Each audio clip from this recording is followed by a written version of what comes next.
Malo e taulava. Hey guys, it's been a long time. It's been a really long time. This is probably my first. Sorry about that. It's my bathroom. This is probably the first video I've made in some time, and there's some really good reasons for that. I was rushed into hospital on the 31st of December, and I was in here for about a week, where they thought I had caught either rhinovirus, whooping cough, or an influenza. What was happening to me physically is that I couldn't breathe. I couldn't lay down at nights without sleep. I couldn't lay flat.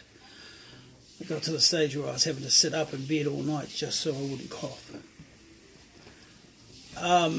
So they had me again in Auckland Hospital, and I was undergoing all types of tests and examinations. They put me on some medication, some asthma medication, some medication that would help with my lungs, my kidneys, anything that was going to help me with breathing. They believed that what had kicked it off had been a virus from something, for example, like the rhinovirus, a common cold. A week after being in here, I'd been at home, and I wasn't noticing any changes. And in the second week, I noticed it getting worse. And it was like, and I noticed it while I was in hospital. Like, they were giving me things for asthma, but cool, while I was taking it, I don't know, maybe psychosomatically I thought it was doing some good, but as soon as I stopped, it would go back. So I came back in again close to the middle of December, and that's when they discovered that it was my heart. It was my heart that had been causing the trouble. And then we've got the slow, fast transgression from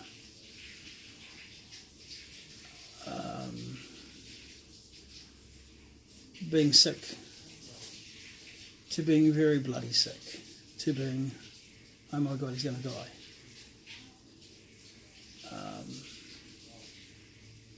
And it was all that. It was that intense. What had happened is I'd found out that I had seriously done some damage to my heart, and it had caused heart failure. There was so much water sitting on my lungs and around my feet, under my skin, on my lungs, my liver. My heart wasn't strong enough to pump it off, and so it was just building up and building up. The build-up of all those liquids, of course, then made it harder for me to breathe. So I never really had that chance to get better. Since then, I've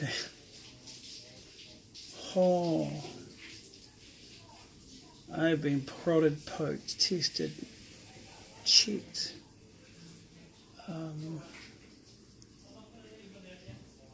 But the good thing is that every day there was an improvement. Like, once they realised what it was. And what is it? It's the heart failure has caused a couple of things. One, it's caused my heart to overwork itself. And this just didn't happen this week, this month. It's been happening over years. My aortic valve needs to be replaced.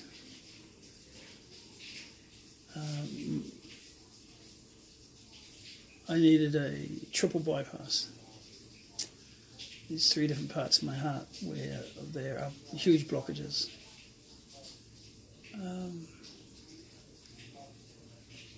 There's you name it, there was that wrong with it. So I came in and I was weighing 117. As of today, I'm 93.60.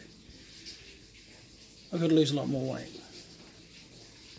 I suppose one of the other things that is starting to get me is that all this time I've been trying to do this work and been trying to make and think of how important it is to get some money put aside so that we can go and do this and that. I don't want to wait anymore.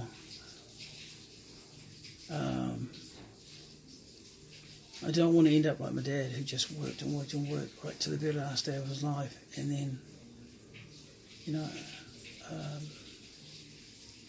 we've just bought a new home, we've just got a new home, we've just got ourselves into a good place.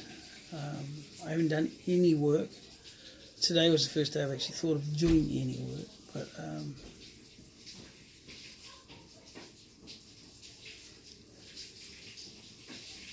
going to start putting some of myself first.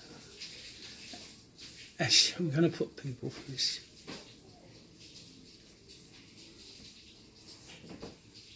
Things don't matter anymore.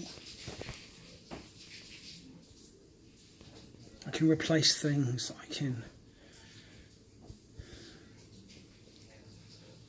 People I can't replace.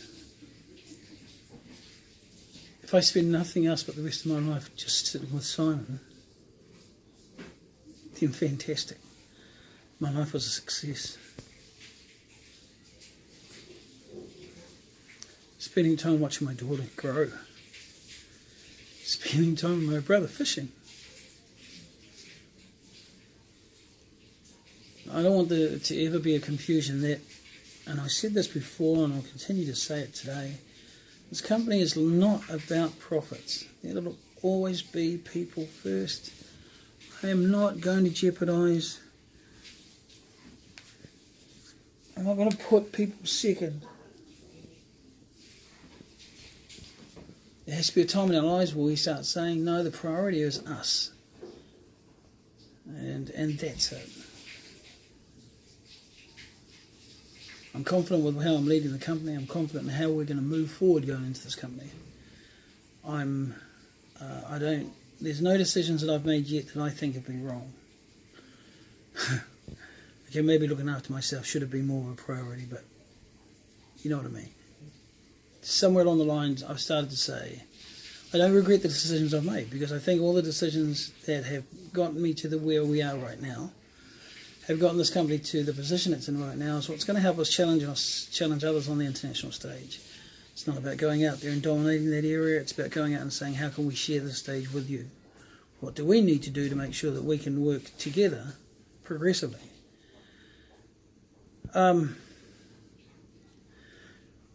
No ambitions for politics. Absolutely no ambitions for politics. I want to put that out there today. I want to keep that out there, because I am not going to go into politics. There's no reason, there's no chance. But am I going to change the political grounds in which I work in? Yes. Is that going to be effective for my company, for the people that I work with, for the Indigenous people around the world? Yes. But that'll be a decision based on what they need for their needs. It will not be based on the country at the time, with the government at the time, with the legislation at the time, and with those dominant forces. What we're going to do is make changes, and those changes will be around. So, a lot of changes coming up. Not too great, because I think I haven't changed a lot. I am saying that there's going to be more family time, more home time, more out of work time, less in work time. I just worked with someone, the word 30 or 31, the word 34 should I say. I worked with every single nurse here, and they have been tireless in their commitment to their job. Sorry, we brought him back. You know, the commitment to wanting to make sure that everybody that comes in here gets the best service possible. That people understand and know what's happening. These are the kind of people who do... They could make money anywhere else if they decided to. They do this job because they love it. I think they should get paid double. Anyway, that's something else I'll talk to you about. Love you all. I'll talk to you soon. Bye-bye.